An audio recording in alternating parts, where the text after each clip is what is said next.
Hello again, it's Erin Lundy. I'm a physical therapist with Milestone Therapy Inc. And today's little fun home exercise tutorial is going to be about sitting. So buckle up because we've got a lot of fun stuff to cover. So our first little discussion that we're going to have about sitting is you're going to see this skill emerge around 4 months. It's called prop sitting. It's basically where the child sits and she props herself up with her hands. And so a lot of times you'll see kids are not able to sustain this. And so they'll kind of start rocking side to side. And I always say a cue for parents is I always say, instead of having the kid lean back and kind of keep falling back, help them flex forward. You can put your hands around their hips, and I'm moving my thumbs to try to help push their hips forward. So helping push forward, and then I'm even facilitating her hands down on the ground so that way she's kind of getting the gist of, okay, so if I'm going to be supporting myself here, here's how I can kind of do this. I get a wide base of support, got a lot of stability, and it's not so bad. So one technique to increase core engagement that's going to help with the sitting techniques, regardless of what their age is where I have the child actually sitting on the parent's knees. The parents get down on the floor with a kid, have them sit right here, and basically they're looking up at the parents, they're laughing, they're elongating their spine, and they're just like enjoying life, and they don't even realize that they're having to try to engage their core in order to try to stabilize, because otherwise they're going to be falling like this, right? And so cue for the parents is like, let's say that your kid needs a little bit more help just to get started. You hold them up here around their scapula or their shoulder blades, kind of helping them up there, and they're still having fun. But let's say that their core muscles look really good and they're kind of able to hold themselves up. You move your fingers down here to their hips, and you can kind of help move them forward or backwards or just stabilize them. So that way they're just kind of having fun, laughing, and also just getting their muscles stronger. So guess what another cool way to teach your child how to prop sit is without you really having to be so involved? And I guarantee you have one in your home. It's a laundry basket.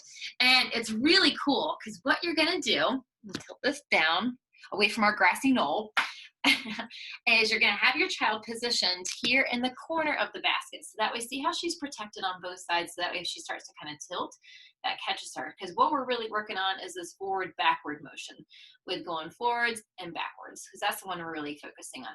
So she's hanging out here, and she's kind of leaning forward like this.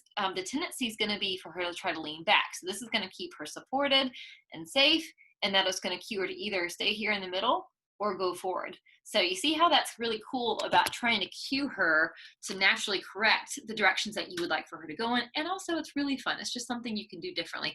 And also, not to mention, what parent doesn't have a photo of their child in a laundry basket? So you can add this one to the scrapbook. So there you go. Guess what's another household item that is frequently found in someone's home, especially from women that have gone through pregnancy, that is going to help increase core engagement to help your child go into sitting? You guessed it, it's a physio ball. So what we're going to do is you're going to place your child on top of the physio ball, and people, especially kids, really like sitting on these because you can get that sensory input of the bouncing on the ball, and also they love interacting with their parents or their caregivers or whomever. And so this is kind of a cool way to play together.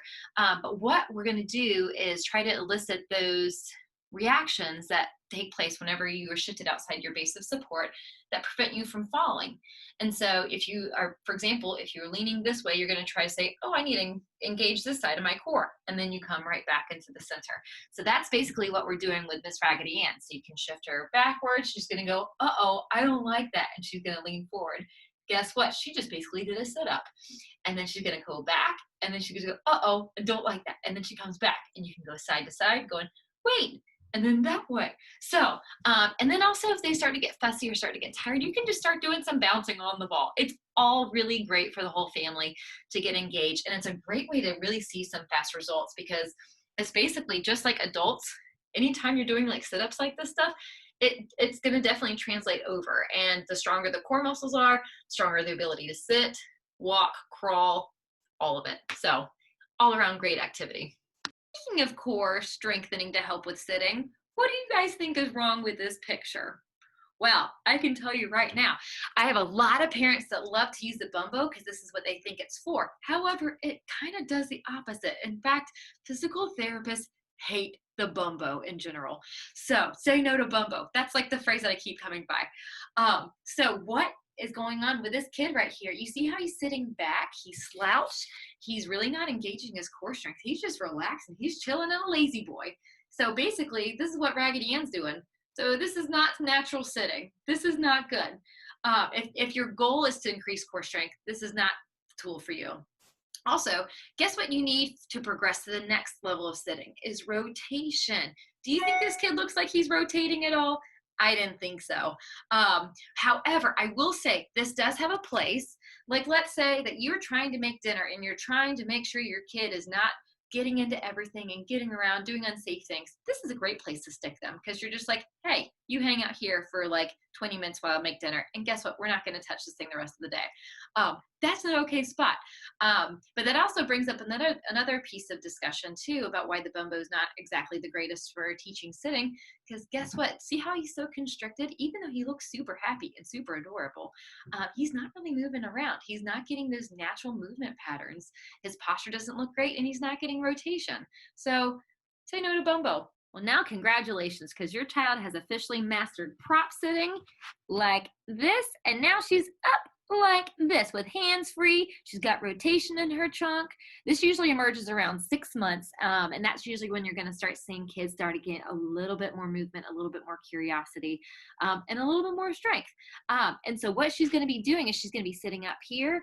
You can shake a toy over here. She's going to turn around and say, hey, what's that? And that's a good way to cue that rotation. And then she's going to pick it up and bring it right back, and she's going to play with it. And then you're going to do it again with another toy. Hey, what's that? And then she's going to turn over here, and then she's going to reach back and get it and come back. And again, you can always try to have your hands out to the side if you're a little bit unsure if they're of their abilities. But ultimately, you want your child to learn how to be independent and, having all that rotation from not being in the Bumbo and all that mobility from being on the floor and roaming freely, or being on the Physio Ball, or, even kind of balancing in the laundry basket have all been really helpful techniques in teaching them how to engage with their environment and increase their core strength. So now that your child is sitting like this with their hands free, having such a good time hanging out, you're going to notice they're going to start falling over and they're not really sure how to get right back up. So we're going to go over some strategies that parents can help use to facilitate this for their kids and make it safe for them. So that way, if they do fall over, they can self-correct. So I've noticed that most kids will either fall straight backwards or they'll fall to the side. So what we're going to use is parents are going to kind of help guide their hands over here to the side. So they're like, oh no, I fell over. How do I get back up?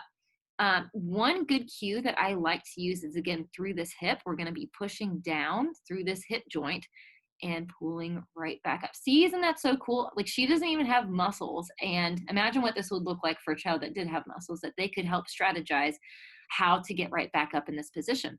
Another helpful thing is whenever they get, if they're laying over and they're in their side lying position, you can kind of help move their knees into a sitting position.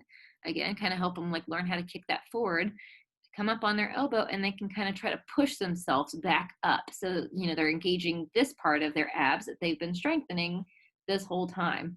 So 2 different techniques here. Again, pushing through the hips, or you can help them place their arm and then help figure that out. So another strategy that I will see a lot of parents do, which I think is a really cool way to, again, engage with your kid and let them feel safe while they're learning the skill from laying down to getting back up into sitting. So you're going to have them sitting kind of here right next to your leg, and you're going to have a little toy or something interesting kind of over the other side of the leg. So what she's doing is she's just sitting here, and then next thing you know, she's going to reach over and then grab the toy and then come right back. So she's really learning that rotation technique that you're going to need in order to go from laying down to sitting up. And this is kind of a fun way for her to go back and forth. So guess what? There's another fun way you can teach your child to get in and out of sitting. And I like to use a lot of textbooks for me personally, just because that's what I have a lot of after all these years of schooling. But I've also seen a lot of parents will use a yoga block, or they're going to use like a box of some kind to kind of help their child reach over. So we're going to pretend this Raggedy Ann's just hanging out here, and then suddenly you're going to put one of her favorite dolls over here to the side, and she's going to say, hey, what's that? reach over and grab it, and then she's going to bring it right back into sitting. So that's a really cool way to kind of, again, teach that rotation component of trying to get in and out of sitting. And pretty soon she's going to be able to navigate it, because one of the things that you'll notice that whenever kids reach over, they can also a lot of times use this base arm to kind of help push them back. And then that's going to translate into how they're getting on and off the floor into sitting. Thank you guys so much for watching and letting Miss Raggedy Ann and I teach you guys different techniques to use for prop sitting, sitting independently, engaging core muscles to help with all the different types of sitting, things to avoid, and also how to get on and off the floor and out of sitting. So I hope this video is very helpful for you guys as you're practicing these techniques at your home. Have a great night.